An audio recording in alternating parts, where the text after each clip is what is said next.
श्री स्वामी समर्थ. स्वामी भक्तांनो, तुम्ही देवांना रोज आंघोळ घालता का? पण एक प्रश्न स्वतःला नक्की विचारा. आपण देवांना आंघोळ घालताना नकळत अशी एखादी चूक तर करत नाही ना, ज्यामुळे आपल्या पूजेचे पूर्ण फळ मिळत नाही. अनेक लोक श्रद्धाने पूजा करतात, पण काही शास्त्रयुक्त नियम माहिती असल्यामुळे पूजा अपूर्ण राहते. म्हणूनच आजचा हा व्हिडिओ शेवटपर्यंत नक्की पहा, कारण आज आपण जाणून घेणार आहोत देवांना आंघोळ कशी घालावी, कोणत्या चुका टाळाव्यात आणि सकाळची शास्त्रशुद्ध पूजा कशी करावी. नमस्कार स्वामी भक्तांनो, आपल्या सर्वांचं मनपूर्वक स्वागत आहे. आजचा विषय प्रत्येक भक्तांसाठी अतिशय महत्त्वाचा आहे. आपल्या घरातली देवघर हे केवळ एक स्थान नसते, तर ते आपल्या श्रद्धाचे, भक्तीचे आणि सकारात्मक ऊर्जेचे केंद्र असते. म्हणून देवांची सेवा करताना प्रत्येक गोष्ट शुद्ध भावनेने आणि योग्य पद्धतीने करणे आवश्यक असते. अनेक जण रोज देवांना आंघोळ घालतात, पूजा करतात, आरती करतात, पण शास्त्रानुसार योग्य पद्धत माहिती नसल्यामुळे काही चुका करतात. आज आपण अगदी सोप्या भाषेत आणि क्रमाने सर्व माहिती जाणून घेणार आहोत. सर्वप्रथम जाणून घेऊया देवांना आंघोळ घालण्याचे महत्त्व. हिंदू धर्मशास्त्रात स्थानाला विशेष महत्त्व दिले गेले आहे. स्थान म्हणजे केवळ शरीराची स्वच्छता नव्हे, तर शुद्धीकरण. ज्या प्रकारचे आपण स्वतः स्वच्छ राहतो, त्याचप्रमाणे आपल्या आराध्य देवताचीही प्रेमाने आणि आदराने सेवा करणे ही भक्तांचे कर्तव्य मानले गेले आहे. देवाने आंघोळ घालणे म्हणजे मूर्ती स्वच्छ करणे एवढाच त्यांचा अर्थ नसतो. ही एक भक्तीची प्रक्रिया असते. यामुळे आपल्या मनातले नकारात्मक विचार दूर होतात आणि भक्तिभाव अधिक दृढ होतो. देवाचं स्थान घालताना आपण पूर्ण श्रद्धाने आणि शांत मनाने सेवा केली तर त्यांचे आध्यात्मिक लाभ मिळतो. घरात सकारात्मक वातावरण निर्माण होते, मन प्रसन्न राहते, पूजेमध्ये एकाग्रता वाढते. शास्त्रानुसार सकाळची वेळ ही पूजेसाठी सर्वोत्तम मानली गेली आहे. ब्रह्ममुहूर्ताची वेळ अत्यंत पवित्र समजली जाते. या वेळेत वातावरण शांत असते आणि मन सहजपणे देवभक्तीत रमते. आता जाणून घेऊया देवांना आंघोळ घालण्याची शास्त्रशुद्ध पद्धत. सर्वात पहिले स्वतःची स्वच्छता महत्त्वाची आहे. सकाळी उठल्यानंतर आंघोळ करून स्वच्छ वस्त्रे परिधान करा. स्वच्छ शरीर आणि स्वच्छ मनाने देवसेवा करणे अधिक शुभ मानले जाते. त्यानंतर देवघर स्वच्छ करा. देवघरातले धूळ, जुनी फुले किंवा निर्माल्य काढून टाका. देवघर स्वच्छ आणि प्रसन्न दिसेल याची काळजी घ्या. यानंतर दिवा लावा. तुपाचा किंवा तेलाचा दिवा लावून देवतांना नमस्कार करा. अगरबत्ती किंवा धूप लावून वातावरण पवित्र करा. त्यानंतर पाण्याच्या कलशाचे पूजन करा. कलशाला गंध लावा, अक्षता अर्पण करा, फूल वाहा. शुद्ध मनाने भरलेला कलश हा पवित्रतेचे प्रतीक मानला जातो. जर घरात शंख असेल तर शंखाचीही पूजा करा. शंखामध्ये स्वच्छ पाणी भरा आणि देवांना स्थान घालण्याची प्रक्रिया सुरू करा. अत्यंत प्रेमाने आणि श्रद्धाने प्रत्येक देवतेवर पाणी अर्पण करा. घाई करू नका. मन शांत ठेवा. देवताचे स्मरण करत पाणी अर्पण करा. स्नान झाल्यानंतर स्वच्छ आणि मऊ कापडाने मूर्ती हलक्या हाताने पुसा. त्यानंतर गंध किंवा टिळा लावा. फूल अर्पण करा. नैवेद्य दाखवा. तुपाचे निरंजन लावा. आरती करा. आता एक महत्त्वाची गोष्ट लक्षात ठेवा. देवांना आंघोळ घालताना मूर्ती उलट्या किंवा डोके खाली करून ठेवू नका. अनेक जण नकळत अशी चूक करतात. तसेच देवताची सेवा करताना आदर आणि संयम कायम ठेवावा. आता जाणून घेऊया अशा काही चुका ह्या ज्या टाळण्या अत्यंत आवश्यक आहे. पहिली चूक म्हणजे स्वतः आंघोळ न करता देवांना आंघोळ घालणे. शक्यतो प्रथम स्वतः शुद्ध होऊनच देवसेवा करावी. दुसरी चूक म्हणजे घाईघाईत पूजा करणे.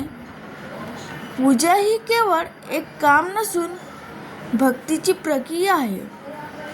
तिसरी चूक म्हणजे देवघर अस्वच्छ ठेवणे. अस्वच्छ देवघरात सकारात्मकता कमी होते. चौथी चूक म्हणजे खराब किंवा शिळी फुलं अर्पण करणे. देवतांना नेहमी ताजी आणि स्वच्छ फुलं अर्पण करावीत. पाचवी चूक म्हणजे पूजा करताना मन दुसरीकडे असणे. पूजामध्ये एकाग्रता खूप महत्त्वाची असते. सहावी चूक म्हणजे देवताच्या वास्तूची योग्य काळजी न घेणे. सातवी चूक म्हणजे श्रद्धेपेक्षा केवळ देखावा करणे. देवाला ब्रह्म गोष्टीपेक्षा मनातली भक्ती अधिक प्रिय असते. देवसेवा ही प्रेमाची आणि श्रद्धाची भावना आहे. नियमाने पालन जितके महत्त्वाचे आहे तितकेच मनातले भक्तिभावही महत्त्वाचा आहे. म्हणून रोज थोडा वेळ देवासाठी द्या. शांत मनाने प्रार्थना करा. आता मित्रांनो, आपण जाणून घेऊया सकाळच्या पूजामध्ये काही अशा गोष्टी ज्या अनेक वेळा दुर्लक्षित राहतात.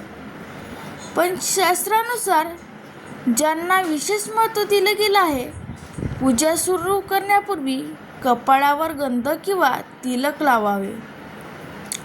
तिलक हे केवळ एक चिन्ह नसून ते भक्ती, श्रद्धा आणि आध्यात्मिक जागृतीचे प्रतीक मानले जाते.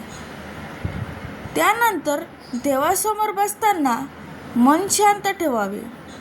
घरातले कामे, चिंता किंवा इतर विचार काही वेळ बाजूला ठेवून पूर्ण लक्ष देवाच्या चरणी अर्पण करावे. पूजेदरम्यान घंटा वाजवण्याची परंपरा प्राचीन काळापासून चालत आहे. घंटेचं नाद वातावरणातली नकारात्मकता दूर करते आणि मनाला एकाग्र करतो असे मानलं जातं. म्हणून पूजा सुरू असताना आणि आरतीच्या वेळी घंटा अवश्य वाजावी. देवतांना पाणी, फुले, अक्षता आणि तुळशीपत्र अर्पण करताना मनात कृतज्ञतेची भावना असावी. आपल्याला मिळालेले प्रत्येक गोष्टीसाठी देवाचे आभार मानण्यासाठी हीच योग्य वेळ असते. पूजामध्ये मंत्र जपाला देखील विशेष महत्त्व आहे. जर मोठे मंत्र पाठ नसतील तर साध्या पद्धतीने आपल्या आराध्य देवताचे नामस्मरण करावे. मनापासून घेतलेली देवाचे नाव हे अनेक मंत्रा इतकेच प्रभावी मानले जाते. भक्तांनो, देवघराच्या व्यवस्थेबद्दलही काही महत्त्वाच्या गोष्टी जाणून घेणे आवश्यक आहे. शक्य असल्यास देवघर ईशान्य दिशेला असावे.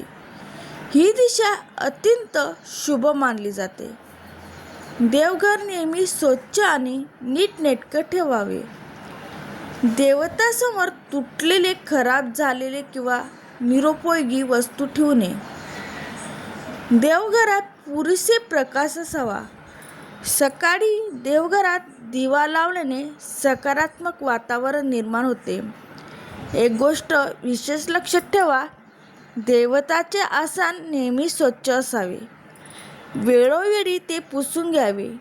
देवघरात जुने निर्मालय अनेक दिवस ठेवू नये. नियमितपणे ते काढून योग्य ठिकाणी विसर्जित करावे. आणि जाणून घेऊया शंख, कलश आणि तुळशीचे महत्त्व. हिंदू धर्मामध्ये शंखाला अत्यंत पवित्र मानले गेले आहे. शंखनाद केल्याने वातावरण शुद्ध होते असे मानले जाते. पूजामध्ये वापरला जाणारा शंख स्वच्छ ठेवा.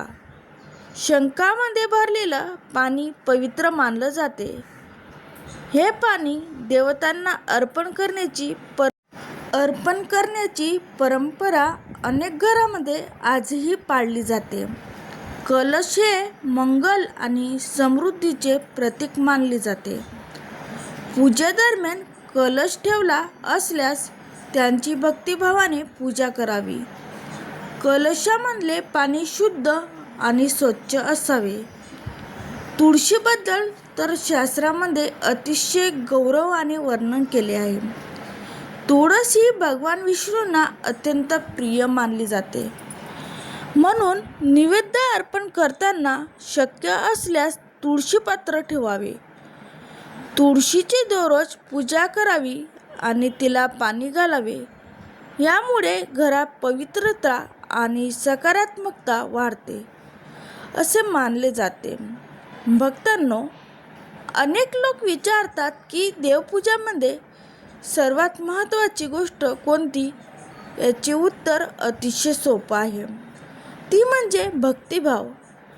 तुमच्याकडे मोठी पूजा सामग्री असो किंवा नसो, विस्तृतीत पूजा करता येते. असो का नसो, पण मनापासून केलेली प्रार्थना देवापर्यंत नक्की पोचते.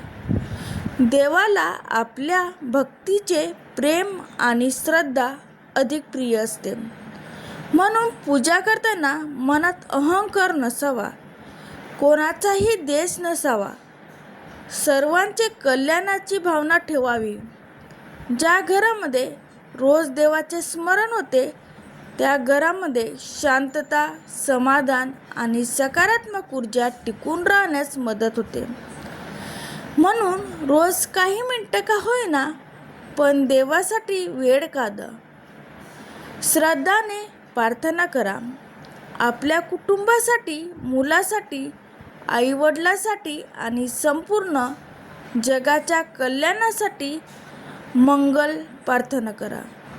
देवाची कृपा, आशीर्वाद आणि संरक्षण आपल्या सर्वांवर सदैव राहो. आपल्या कुटुंबासाठी, आरोग्यासाठी आणि सुख समाधानासाठी देवाचे आभार माना. पुढे आपण जाणून घेणार आहोत सकाळच्या पूजामध्ये कोणत्या गोष्टीची काळजी घ्यावी, देवघर कोणत्या दिशेला असावे आणि शंख, कलश, तुळशीपात्र विशेष महत्त्व काय आहे. श्री स्वामी समर्थ.